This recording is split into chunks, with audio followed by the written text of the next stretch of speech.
I'm going to be talking about safe spaces today, whether you're fostering a dog or bringing in a new dog into your home, or maybe your dog is just sick and recovering from something. Safe spaces can definitely be a lifesaver. They can help speed along decompression periods greatly, increase safety, and reduce risk of bites. The first 24 hours we bring a dog home are always going to be very exhausting, and so dogs will often sleep very deeply during that time, so I like to give them a quiet space to do that. Generally, I recommend safe spaces be done in an interior room of the home whenever possible. So something like a laundry room, a second bedroom, or a mudroom work really, really well. However, if you don't have those options at your disposal and you need to create one in a common area, I am going to be showing a modified safe space later on in the video. So let's get to it. I'm going to show you guys my setup. So within this area in front of my laundry room here, I do have this nice vestibule where I can block off several of the routes past this laundry room here. So I'm also reducing the amount of foot traffic for humans past this area too. We do have another route available to us behind me where we can get to the basement. But we generally want to try to reduce resident dogs sniffing and whining underneath the door and really just scaring the new dog in the home more than necessary. So I do reduce visual access to the rest of the house during this time. So it's very, very private in here. We close the door. Once the dog is decompressed a little bit more and we're getting ready to do greetings, I may set up another pressure gate here in front of this door.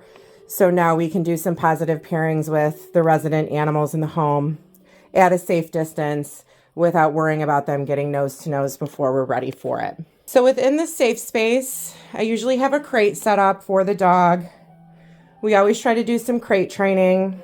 I'll have a soft landing in here as well. This is just a rubber-backed bath mat and in blue. So dogs can easily target blue and yellow very easily. They are colorblind, similar to humans are on the red-green scale. And I do a lot of training on this mat. I just want this dog to associate this mat as a safe space. It's basically like a magic carpet ride. And I can then take it into other areas of the home where I want to convey to them that it's safe, it's comfortable. This gives an element of predictability in environments that can feel pretty crazy for the dog. So it's kind of like a security blanket, view it that way. We do a lot of just basic training on it. It's always present in the room when we're having fun. And so as I get to know their habits better, I may also put down interlocking foam mats across this entire floor here, just to reduce the chances that dogs are slipping. Slipping and falling is very scary, and if we're trying to reduce fear, then we can add some more non-slip flooring into this area too. But usually I want to make sure that dogs are like potty trained before we do that, and that they're not destructive and they're going to rip things up. And so I'll usually just present some sort of comfort non-slip item within here. So within the crate, this dog did come from another foster before me, and so is already known to be good with stuffed toys and things like that and blankets and can be trusted. If your dog has just come from a shelter or a kennel situation and you're not quite sure, you may want to reduce bedding and reduce access to toys such as stuffed animals in case they ingest anything or tear anything apart. Now, one of my favorite things to give to my foster dogs is adaptogenic calming products. So this can be found on my must-have list. So if you visit my free resource section on my website, you'll find this. I believe it was bought out by the Thunder Jacket Company. But basically it gives off the same pheromones as a nursing mother dog. And so it can provide really, really nice calming for new dogs. Now they do sell collars as well. If I don't feel super comfortable putting a collar around a new dog's neck, then I will opt for the plug-in. This does about 600 square feet of space, so it's pretty large. For my resident dogs, I like to do the collar when I introduce a new dog into the home. It just gets everybody a little bit calmer. And then they do also sell products for cats too, which you can also find on my must-have list. So this just plugs right into the wall. It is odorless and provides some calming for the dog. As far as toys go, I will try to be pretty conservative in what I offer right away. I don't generally give dogs anything that has like beans in the belly or hard eyes or a hard nose or anything like that, or really ever. That's a obstruction hazard for the GI system. And so I will opt for some stuffed toys once I get to know their habits better. So this is a beef knuckle. You can get these at most major retailers. I will usually supervise them at first just to make sure they're not swallowing huge pieces off of it. We have these stuffed marrow bones as well, which are really lovely. Benny bones work really well. Anything like a Nyla bone. These are all kind of just assorted hard toys. And then Kongs are always great. So I like to stuff Kongs for dogs to help them with licking and soothing and stuff like that. So I try to make sure that they can't hurt themselves on any toys that I'm providing them to the best of my capabilities.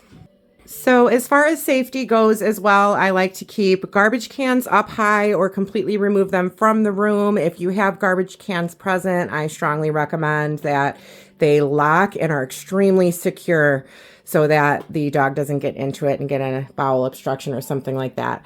I also keep food bins up high and all the medication as well inside of here. If we have a large breed dog that can very easily jump onto countertops or anything like that, they could easily get into things they're not supposed to. And so I like to keep all things up high.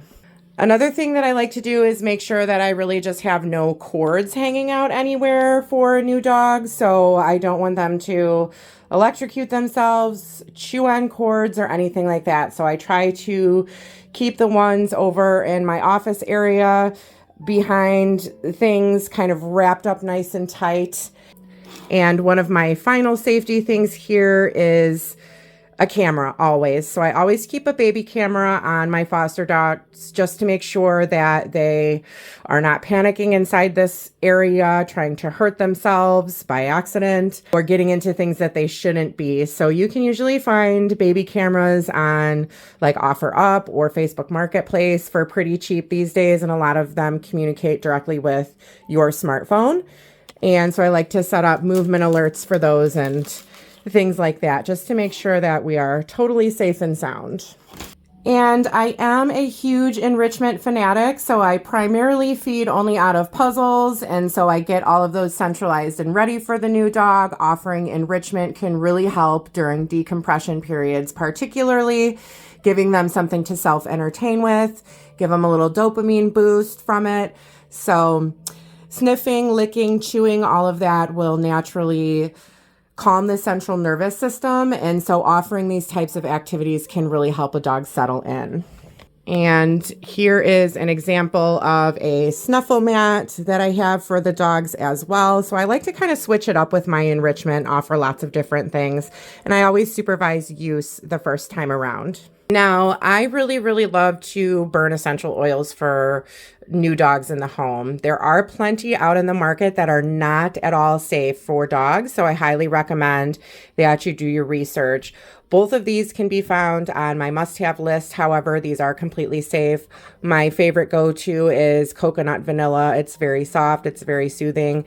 There were some studies done in shelter dogs with several scents, one of them being coconut vanilla, and it helped with reducing vocalization, pacing, whining, all of that stuff. So I will diffuse that. And this can also help to kind of cover up scents of other dogs too. If dogs are feeling a little nervous or scared of new scents, this can kind of create, a little bit more calming and soothing in the room, as well as new scents all by themselves being enriching for the brain. So dogs' olfactory processing center is about 40 times larger than ours are, so I love to give them new stuff to sniff on. I will often also have some classical piano music playing for dogs. So we don't want to do any sort of classical music with heavy percussions, big booms, or anything like that. So I like to do solo piano music for dogs. This can help to cut down on the sound of other animals in the home, unfamiliar voices, and there have been some studies as well in humans and dogs that classical piano helps to relax the brain and increase good brain activity waves. So I like to have this playing in the background, and it kind of just sets up a really nice atmosphere for the new dog. Now, perhaps you do not have an interior room in your home, but you want to create a safe space for a new dog anyways. You can do this easily using an X-Pen system. Since I'm just demonstrating, I don't have it hooked up across the back, but I think you get the picture. I definitely recommend having it all the way connected so that the new dog can't push past or resident dogs can't push into it. And we can put the crate inside of there so we don't have other resident animals approaching the crate, making the new dog feel trapped or unsafe. And we can open the crate and kind of let them roam a little bit more. To reduce visual access to the rest of the animals in the home during decompression, we can just hang some sheets over these panels to help the dog feel even more comfortable. So I do like them to be able to hear the other animals in the home to make those positive pairings, but sometimes our resident dogs can be a little bit too excited when getting too close to a new dog and really make that dog feel overwhelmed. And so let me show you what hanging up some sheets around these panels might look like. So there we go. We can block some of the panels, reduce visual access and some overexcitement or overinterest. We want to drape them around the whole thing.